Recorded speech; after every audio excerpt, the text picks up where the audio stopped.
ఆరు కళ్ళను ఎక్కడ చూశానని చెప్పి బాగి రాతోడితో అంటూ ఉంటే, అవును మిస్సమ్మ, అసలు ఆ రోజు కొడైకెనాల్ వచ్చినప్పుడు కూడా నువ్వు మా మేడంని కలవనే లేదు, ఫోటో కూడా చూడలేదంటున్నావు. మరి మా మేడంని నువ్వెప్పుడు చూసావు?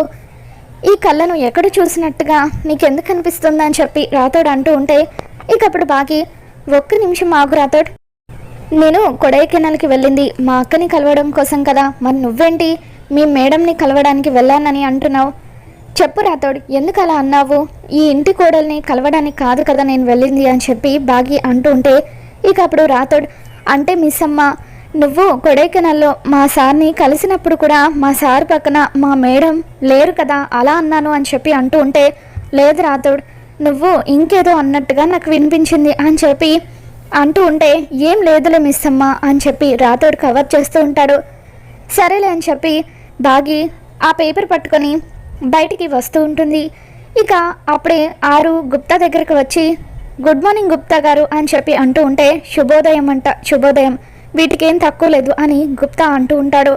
ఇంతలో బాగి ఇంట్లో నుండి బయటకు వస్తూ ఉంటే ఆరు పూలు కోస్తున్నట్టుగా నటిస్తూ ఉంటుంది. బాగి అక్కడికి రాగానే, నేను పూలు కోస్తున్నాను మిస్సమ్మ అని చెప్పి ఆరు అంటూ ఉంటే, కోసుకోండి లెక్క, మీరు ఎప్పుడు చేసేది అదే కదా అంటూ, నేను చెట్టు కింద కాసేపు రెస్ట్ తీసుకుంటానని చెప్పి వెళ్ళి చెట్టు కింద నిలబడుతుంది.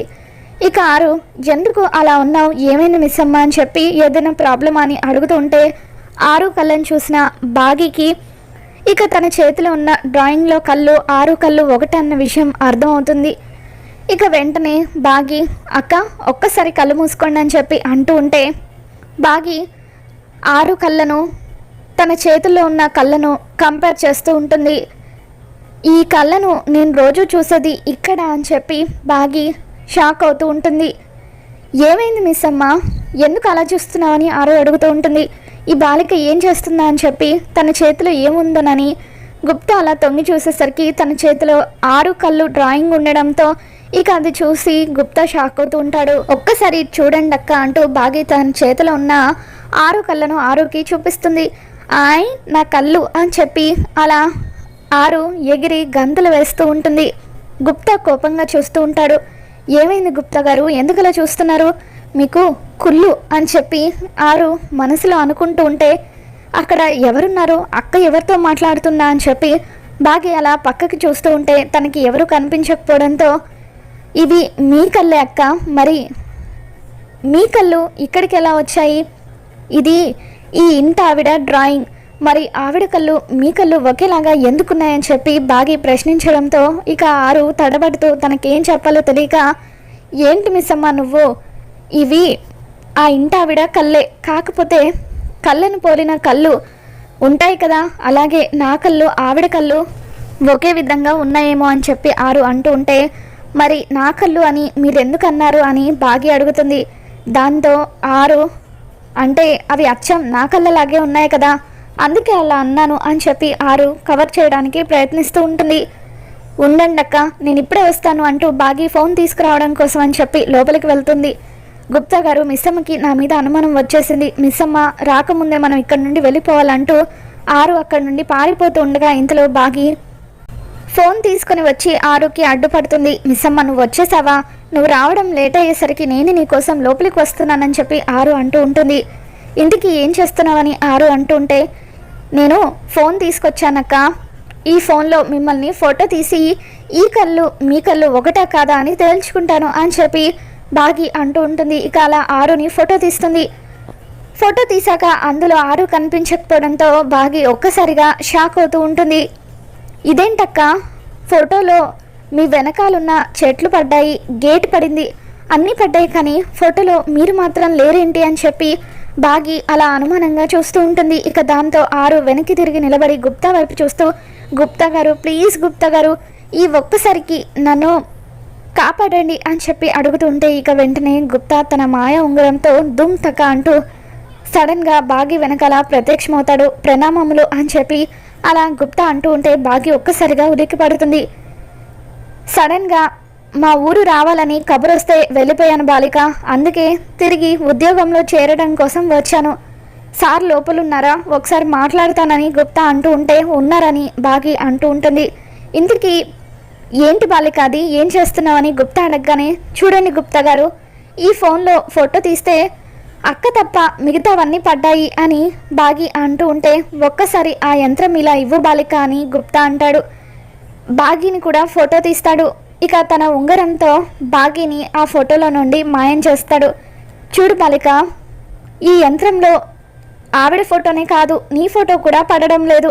ఈ యంత్రంలోనే ఏదో లోపం ఉందని చెప్పి గుప్తా అంటూ ఉంటే బాగి షాక్ అవుతూ, అక్క, ఎప్పుడైనా ఫోన్ పాడైపోతే మొత్తం పాడైపోవడం చూశాను, కానీ ఇలా మనుషులు మాత్రమే కనిపించకుండా పోవడం ఇప్పుడు చూస్తున్నాను. ఏంటో నాకు అంత అయోమయంగా ఉంది, ఏమీ అర్థం కావడం లేదు అని చెప్పి బాగి అలా లోపలికి వెళ్ళిపోతూ ఉంటుంది. మరోవైపు అమర్ పిల్లలు బుక్స్ తీసుకోవాలని చెబుతూ ఉంటే వాళ్ళని స్కూల్కి తీసుకువెళ్తూ ఉంటాడు. పదండి, త్వరగా రెడీ అవ్వండి అని చెప్పి అమర్ అంటూ ఉంటే, అమర్ వాళ్ళ అమ్మ నాన్న మిస్సమ్మ ఇంట్లో రోజంతా ఖాళీగానే ఉంటుంది కదా, మిస్సమ్మని కూడా మీతో పాటు తీసుకువెళ్ళామర్ అని చెప్పి అంటూ ఉంటే, అప్పుడు అమర్, మేమేమీ షికార్కి వెళ్ళడం లేదమ్మా, మిస్సమ్మని తీసుకువెళ్ళడానికి అని చెప్పి అంటూ ఉంటాడు. మీతో షికారికి వచ్చినా కూడా అది ఆర్మీ ట్రైనింగ్ లాగే ఉంటుంది, ఎప్పుడు చూసినా మొహం అని పెట్టుకొని తిరుగుతారు అని చెప్పి బాగి అంటూ ఉంటే అమర్ సీరియస్గా చూస్తూ ఉంటాడు. ఇక ఇంతలో అమర్కి సడన్గా ఫోన్ వస్తుంది. ఆఫీస్కి రావాలని అర్జెంట్ ఫోన్ రావడంతో పిల్లలు బుక్స్ తీసుకోవడానికి రేపు వెళ్దాంలే అని చెప్పి అమర్ అంటూ ఉంటాడు. లేదు డాడ్, బుక్స్ అన్నీ కూడా వేటికవి డివైడ్ చేసి పెట్టుకోవాలి, మాకు అంత టైం కూడా లేదు కదా అని చెప్పి అమ్ము అంటూ ఉంటుంది. సరే అయితే ఒక పని చేయండి, మనోహరిని తీసుకువెళ్ళండి అంటూ మనోహరి వైపు చూస్తూ, పిల్లల్ని స్కూల్కి తీసుకువెళ్ళి మనోహరి అని చెప్పి అమర్ అంటూ ఉంటాడు. మొదట మనోహరి ఆనందంగా పిల్లల్ని తీసుకువెళ్ళడానికి ఒప్పుకుంటుంది. ఈ మాత్రం దానికి మనోహరి ఎందుకురా, మిస్సమ్మ ఉంది కదా అని చెప్పి అమర్ వాళ్ళ అమ్మ నాన్న ఇద్దరు కూడా అంటూ ఉంటారు. ఇక ఇదంతా కూడా కిటికీలో నుండి ఆరు చూస్తూ ఉంటుంది.